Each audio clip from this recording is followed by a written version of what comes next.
or specialised agencies of government. Also, we have funding that comes through public capital, so multilateral development banks, the global multilateral development banks like the World Bank, the Asian Infrastructure Bank, but also the regional banks like the African Development Bank, the Inter-American Development Bank, etc. But we also have funding that comes from development agencies. And some of those development agencies would often provide funding, particularly for the preparation of projects, to ensure that you're able to make them feasible to attract investment. And that funding can come from USAID, DFID, SECO, etc. There's a number of them that provide funding. But also funding comes from the private sector. And that funding can be both debt and equity. So, for example, you can have bank loans or bond investors, and you can have financial sponsors and industry sponsors. So there's a variety of different sources. One source that I haven't particularly spelled out in this chart, but it's also an increasing source, is philanthropy. And some of the biggest funders of infrastructure in the city space would be the likes of Bloomberg, which invests heavily in the city leadership program through Harvard, in C40, the Global Covenant of Mayors, their own organization, Bloomberg Philanthropies, etc., which does a lot of work to develop capacity in cities to help them to properly prepare projects. But also, for example, the Hilton Foundation would provide a lot of support for homelessness-related projects. So that's where the money comes from. So what is the scale of the gap in terms of the money that's sought and what investment we're seeing in infrastructure? So even before COVID-19, the scale of the gap was enormous. So the Global Infrastructure Hub, which is the official initiative of the G20 that's focused 15 trillion between, so basically in terms of, they're saying in terms of the world trend, we face a 15 trillion gap between the infrastructure investment needed and the amount provided by 2040. The World Bank, on the other hand, said that in terms of investment specifically in urban resilience, over the next 15 years, we needed investment of at least 400 billion per year in infrastructure, in resilient infrastructure investment in cities around the world.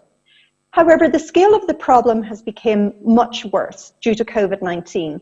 And I'm showing a number of cities on this diagram, including Lagos, for example, which shows the scale of the deficit that they are now in due to COVID-19.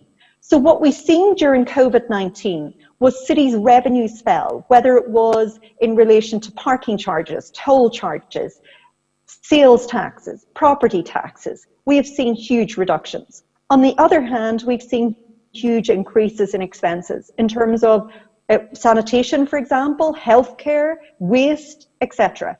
And those that have investments have seen huge declines on their returns on investment. But also, national government has never been in the level of debt that they have been in, that they are in right now. So alternative sources of finance are critical.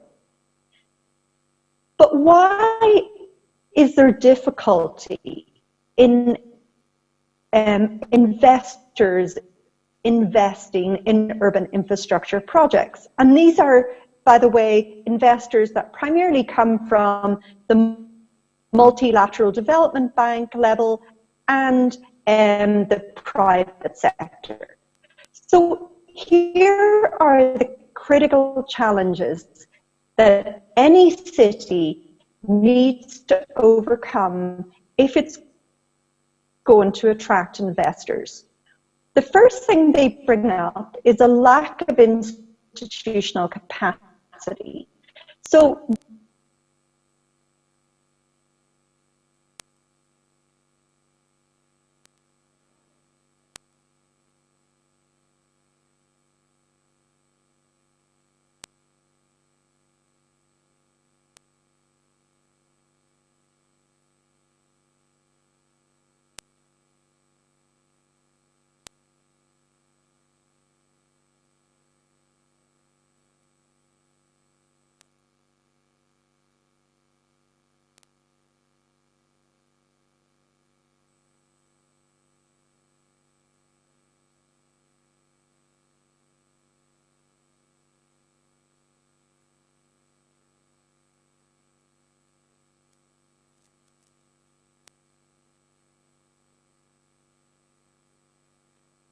seeking investment. In Port Harcourt. Another thing that we find is there's limited engagement with the private sector.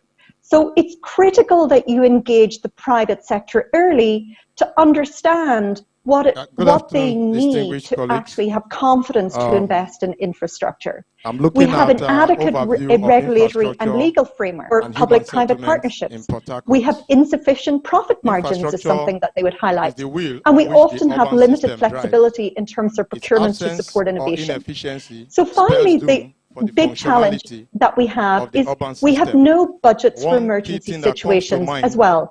And that accentuates the gap even further. And it's coming in the perspective of the fact that as the population increases, turning to what cities can do to unlock financing, they can use innovative business models in terms of, for example, direct value capture, indirect value capture, and asset recycling. So asset recycling, what I mean by that is if you have an infrastructure asset which the government currently operates, but the market may be in a better position to operate that infrastructure asset, you essentially offload it to the private sector and use that money to invest in risky projects that the private sector will not take forward.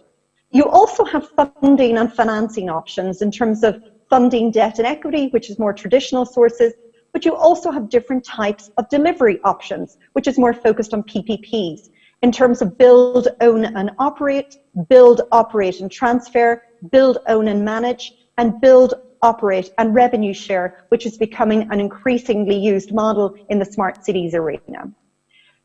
But I think critical to any of these, understanding the option that you need to pursue, is you need to realize that across the urban value chain, the public and private sector interact, whether it's in the planning stage, the design stage, the implementation stage, the O&M stage, or the monitoring stage. So it is critical that you bring in the private sector early so you understand what are the best instruments to finance your projects and you understand the feasibility of them.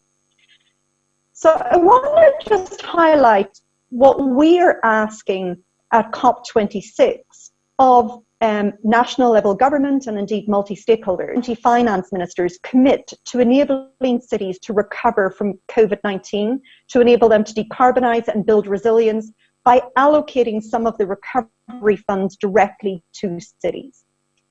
The second thing that we're asking is that national governments should ensure an adequate distribution of powers and policies, and that there's alignment in policies to ensure that you're able to substantially attract investment.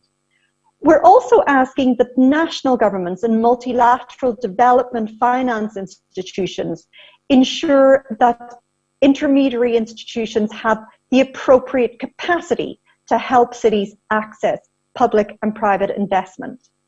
And we're asking national governments, philanthropy, and international organizations, including ourselves, and the public and private financing institutions and city networks to attract finances, so to help them on their journey.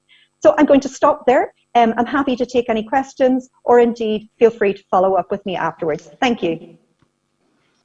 Thanks very much, Alice. It's an excellent introductory keynote speech, really setting out some of the challenges about attracting finance for human settlements and infrastructure, and really sort of making those resilient, placing it in the context of the upcoming COP26, which is obviously everyone will be focusing on and looking for, hopefully some very strong outcomes in terms of the city's agenda.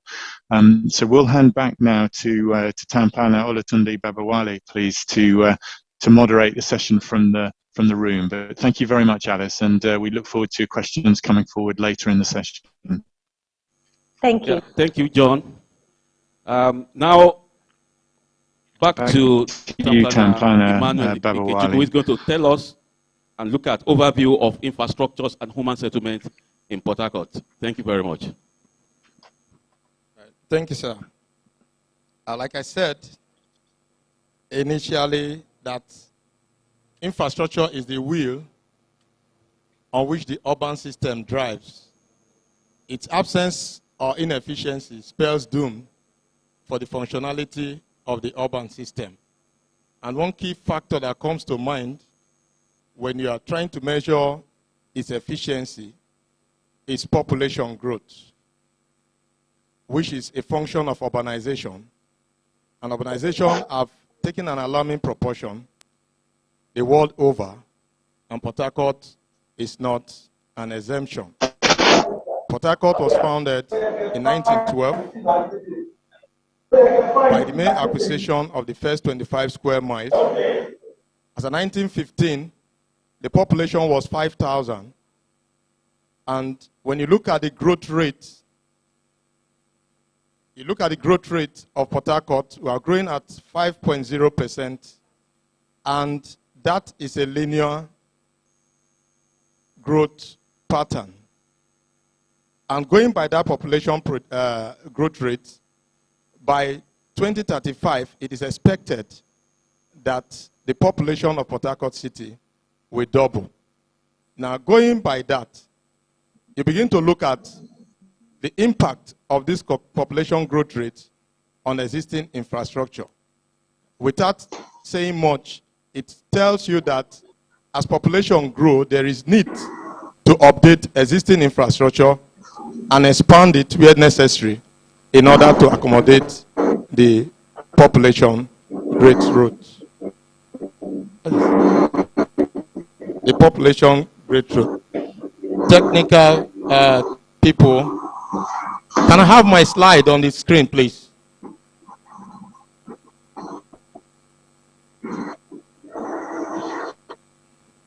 The next slide, please. Now, we try to look at some of the infrastructures in the human settlement. We look at the shelter, which is an agglomeration of the different building types and shapes. We look at the infrastructures, which looks the complex designs of the facilities to move people and all that around to the services that has been provided. Now, the impact of urbanization on infrastructure in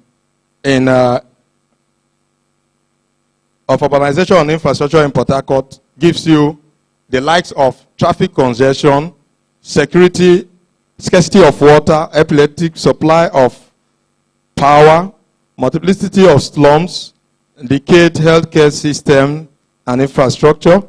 You also have solid